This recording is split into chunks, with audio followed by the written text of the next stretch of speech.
ആലപ്പുഴ ചേർത്തലയിലെ വീട്ടുവളപ്പിൽ അസ്ഥികൂടങ്ങൾ കണ്ടെത്തിയ സംഭവം കൊലപാതക പരമ്പരയെന്ന സൂചന വരുന്നു.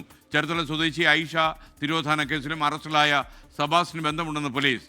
കത്തിച്ച നിലയിൽ കണ്ടെത്തിയ അസ്ഥികൾക്കൊപ്പം ലഭിച്ച പല്ല് നിർണായക സൂചന. ആലപ്പുഴ ക്രൈംബ്രാഞ്ച് സബാസിനെ കസ്റ്റഡിയിൽ വാങ്ങാൻ ഇന്ന് അപേക്ഷ കൊടുക്കും. അശ്വിൻ പാലാഴി ആലപ്പുഴയിൽ നിന്നും വിവരങ്ങളുമായി ചേർന്നു. അശ്വിൻ, ഈ ധർമ്മസ്ഥല പോലെ നമ്മുടെ നാട്ടിൽ ചെറിയ ചെറിയ ലോക്കൽ സ്ഥലങ്ങളുണ്ടോ? Good morning. ഒരു മിനി ധർമ്മസ്ഥല എന്ന് തന്നെ നമുക്ക് സംശയിക്കേണ്ടി വരും. അത്രത്തോളം ഞെട്ടിക്കുന്ന വിവരങ്ങൾ തന്നെയാണ് ഈ തിരോധാന കേസുകളുമായി ബന്ധപ്പെട്ട് ഇപ്പോൾ പുറത്തു വരുന്നത്. ആദ്യം ഒരു ജയനമ, പിന്നീട് ഒരു ബിന്ദു പത്മനാഭൻ, അതിന് പിന്നാലെ ഇപ്പോൾ ഇതാ ഐഷ. ചേർത്തല സ്വദേശിനി തന്നെയാണ്.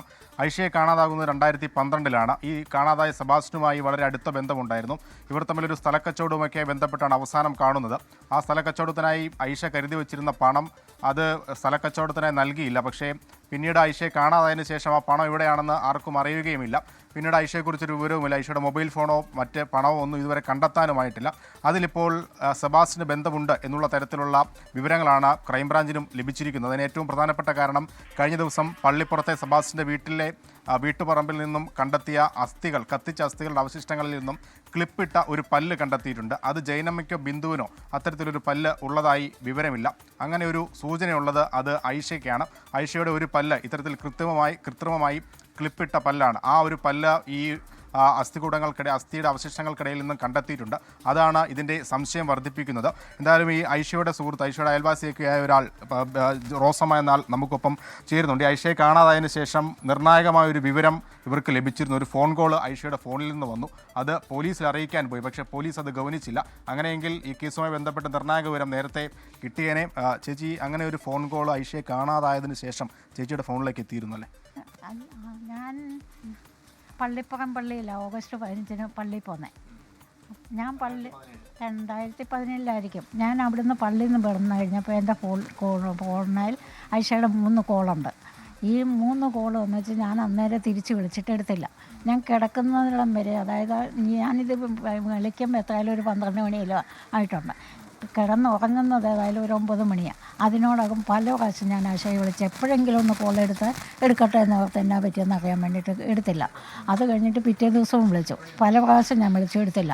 അത് കഴിഞ്ഞിട്ട് അതിൻ്റെ പിറ്റേ ദിവസവും വിളിച്ചു. ഞാൻ അങ്ങോട്ട് വിളിച്ചുകൊണ്ടിരുന്നു, കോൾ എടുത്തില്ല. അത് കഴിഞ്ഞിട്ട് 2 ദിവസം വിളിച്ചിട്ട് എടുക്കാതെ വന്നപ്പം അവിടെ ചെന്ന് ഞാൻ ആങ്ങളയോട് പറഞ്ഞു, ആയിഷയുടെ ഒരു വിവരം അറിയത്തില്ല, കോള് വന്നു, എൻ്റെ ഫോണിൽ കോള് വന്നു, പക്ഷേ അങ്ങോട്ട് വിളിച്ചിട്ട് എടുക്കുന്നില്ല, എന്നതെല്ലാം സംഭവിച്ചായിരിക്കും, അല്ലെങ്കിൽ എടുക്കാതെയോ ബന്ധപ്പെടാതെയോ ഇരിക്കുകയില്ല, ഒന്ന് അന്വേഷിക്കണമെന്ന് പറഞ്ഞു. പോലീസിലും അറിയിച്ചിരുന്നു. അത് കഴിഞ്ഞപ്പോൾ ആങ്ങളോട് പറഞ്ഞപ്പോൾ അവരത് അത്ര കാര്യമാക്കിയില്ല. 2 ദിവസം കഴിഞ്ഞപ്പം വീണ്ടും ഞാൻ അവരുടെ വീട്ടിൽ ചെന്നേച്ച് പറഞ്ഞു, ഐഷയ്ക്ക് മക്കളുണ്ടല്ലോ, അവരെ വരുത്ത്, അമ്മയല്ലേ കാണാതായിരിക്കുന്നത്, എങ്ങനെയാണെന്നത് അറിഞ്ഞേ ഒക്കുള്ളൂ, അതുകൊണ്ട് മക്കളെ വരുത്താൻ പറഞ്ഞു. അങ്ങനെ അവർ മക്കളെ വരുത്തി. പോലീസ് സ്റ്റേഷനിൽ ഈ വിവരം അറിയിച്ചപ്പോൾ എന്തായിരുന്നു പ്രതികരണം? അന്നേരം ഇവരെല്ലാവരും കൂടെ വന്ന് എല്ലാവരും കൂടെ കൂടിയാണ് പോയത്. അവരെപ്പോഴും അമ്മയും മക്കളുടെ കാര്യം പറഞ്ഞ് വന്നു. അല്ലാതെ അതിനെപ്പറ്റി ഒന്നും കൂടുതൽ അന്വേഷിക്കേണ്ട കാര്യം എനിക്കില്ല. ഉത്തരവാദിത്തം അവരെ ഏറ്റെടുത്തു. എനിക്ക് ഇവിടുന്ന് ഈ പറമ്പ് അങ്ങോട്ട് തെളിക്കാൻ എൻ്റെ അനുവാദമില്ലാതെ അവർ 2 പേരും കൂടെ കൂടി JCB കൊണ്ടുവന്ന് ഇവിടെ തെളിച്ചു എന്നുള്ളൊരു ബന്ധമല്ലാതെ വേറൊന്നും അവരങ്ങളിലുണ്ടോയെന്ന് എനിക്കറിയത്തില്ല. അതാണ് ഐഷയും സബാസ്റ്റിനും തമ്മിലുള്ള ബന്ധം. അത് ഇവർക്കറിയാവുന്നതാണ്. അവർ ഒരു തവണ ഇവരുടെ പറമ്പ് വന്ന് ഐഷയും സബാസ്റ്റിനും കൂടെ JCB വെച്ച് ഇവരുടെ അനുവാദമില്ലാതെ തെളിച്ചു എന്നുള്ളതാണ് പറയുന്നത്. ഒപ്പം 2012-ൽ കാണാതായി എന്ന് പറയുന്ന ഐഷയുടെ കോള് 2017-ൽ ഇവർക്ക് വരികയാണ്. അത് പോലീസ് സ്റ്റേഷനിൽ പറഞ്ഞെങ്കിലും ബന്ധുക്കളെ അറിയിച്ചെങ്കിലും കാര്യമായ ഇടപെടൽ അവിടെ നിന്ന് ഉണ്ടായില്ല. ആ ഫോൺ എവിടെയാണ്, എവിടെ നിന്നാണ് ഐഷയുടെ ഫോണിൽ നിന്ന് ഇവർക്ക് കോള് വന്നത് എന്നുള്ളതാണ് നിർണായക ചോദ്യം. ഇപ്പോൾ ഈ ബിന്ദു പത്മനാഭൻ കേസും സബാസ്റ്റിനുമായി ബന്ധപ്പെട്ടാണ്. അതിനൊരു ആക്ഷൻ കൗൺസിലുണ്ട്. ആക്ഷൻ കൗൺസിലുമായി ബന്ധപ്പെട്ട രൂപേഷ് ഇവിടെ ചേരുന്നുണ്ട്. ഇപ്പോൾ നിലവിൽ 3 തിരോധാന കേസുകൾ അത് സബാസ്റ്റിന് മേലാണ് വരുന്നത്. എന്താണ് ഇവിടെ സംഭവിക്കുന്നത്? ഇത് ആദ്യം തന്നെ പറയട്ടെ, ഇത് പോലീസിൻ്റെ ഭാഗത്തു നിന്ന് ഉള്ള അനാസ്ഥ തന്നെയാണ്. കാര്യം ബിന്ദുവിൻ്റെ തിരോധാനം ഇത്രയും വർഷങ്ങളായിട്ടും ബിന്ദു ജീവിച്ചിരിപ്പുണ്ടോ എന്നുപോലുള്ള വിവരങ്ങൾ ലഭ്യമല്ല.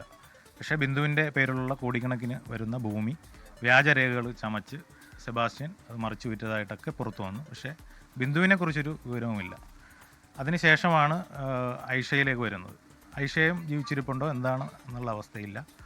ഈ ജൈനമ്മയുടെ എന്ന് പറയുന്ന ശരീരത്തിൻ്റെ അവശിഷ്ടങ്ങൾ കത്തിച്ച നിലയിൽ കണ്ടെത്തിയതുമായി ബന്ധപ്പെട്ട് കോട്ടയം ക്രൈംബ്രാഞ്ച് വരുമ്പോഴാണ് ഇതിൻ്റെ കൂടുതൽ കാര്യങ്ങളിലേക്ക് പോകുന്നത്. ഇപ്പോൾ ഇനിയെങ്കിലും അന്വേഷണം കാര്യക്ഷമമായി നടത്തേണ്ടതുണ്ട്. അന്വേഷണം കാര്യക്ഷമമായി നടത്തണം എന്ന് മാത്രമല്ല, ഒരു സമഗ്രമായ അന്വേഷണം. കാര്യം ഇത് മൂന്നും ഏകീകരിച്ചുകൊണ്ട്, കാര്യം ഇത് 3 കേസുകളും സെബാസ്റ്റ്യനുമായി ബന്ധപ്പെട്ടതാണ്. അപ്പോൾ അത് ഏകീകരിച്ചുകൊണ്ട് അതൊരു IG ലെവലിലോ വരുന്ന ഒരു ഉദ്യോഗസ്ഥനെ ചുമതലപ്പെടുത്തി സമഗ്രമായ അന്വേഷണം വേണം. ഇതിൻ്റെ ദുരൂഹത മാറ്റണം. കൂടുതൽ ആളുകൾ ഇതിൽ ഉൾപ്പെട്ടിട്ടുണ്ടോ എന്നുള്ളതും പുറത്തു വരണം. SK ഇപ്പോൾ കോട്ടയം ക്രൈംബ്രാഞ്ചും ആലപ്പുഴ ക്രൈംബ്രാഞ്ചും രണ്ടായാണ് കേസ് അന്വേഷിക്കുന്നത്. അത് ഒരുമിച്ച് ഏകീകരിച്ചൊരു അന്വേഷണം മുന്നോട്ട് കൊണ്ടുപോകണം എന്നുള്ളതാണ് ആക്ഷൻ കൗൺസിൽ അടക്കം പറയുന്നത്. ഇന്നിപ്പോൾ സെബാസ്റ്റ്യൻ നിലവിൽ ഇപ്പോൾ കോട്ടയം ക്രൈംബ്രാഞ്ചിൻ്റെ കസ്റ്റഡിയിലുണ്ട്. അയാളെ നിലവിൽ ഈ ദുരൂഹ സാഹചര്യത്തിൽ അസ്ഥികൂടമൊക്കെ കണ്ടെത്തിയ പള്ളിപ്പുറത്തെ സെബാസ്റ്റ്യൻ്റെ വീട്ടിലെത്തിച്ച് തെളിവെടുക്കാനുള്ള ഒരു സാധ്യത ഇന്നുണ്ട്. ഒപ്പം ഈ വീടിനുള്ളിൽ കഴിഞ്ഞ കുറച്ച് നാളുകൾക്ക് മുമ്പ് ദുരൂഹമായ സാഹചര്യത്തിൽ പുതിയതായി ഗ്രാനൈറ്റ് പാകിയിരുന്നു. അതിനടിയിൽ ഇത്തരത്തിൽ ഏതെങ്കിലും തരത്തിൽ മനുഷ്യ ശരീരത്തിൻ്റെ അവശിഷ്ടങ്ങളുണ്ടോ എന്നുള്ള സംശയം നാട്ടുകാരും പോലീസും മുന്നോട്ട് ഉയർത്തുന്നുണ്ട്. അവിടെ ഒരു പരിശോധന നടത്തേണ്ടതുണ്ട്. അതിന് RDOയുടെ അനുമതി വേണം. RDOയുടെ അനുമതി ഈ പ്രതിയെ കസ്റ്റഡിയിൽ കിട്ടിയാൽ മാത്രമേ ഉണ്ടാവുകയുള്ളൂ. എന്തായാലും അത് ഇന്നുണ്ടാകും എന്നുള്ളതാണ് പ്രതീക്ഷ. Okay, thank you Ashwin ബാലാഴി.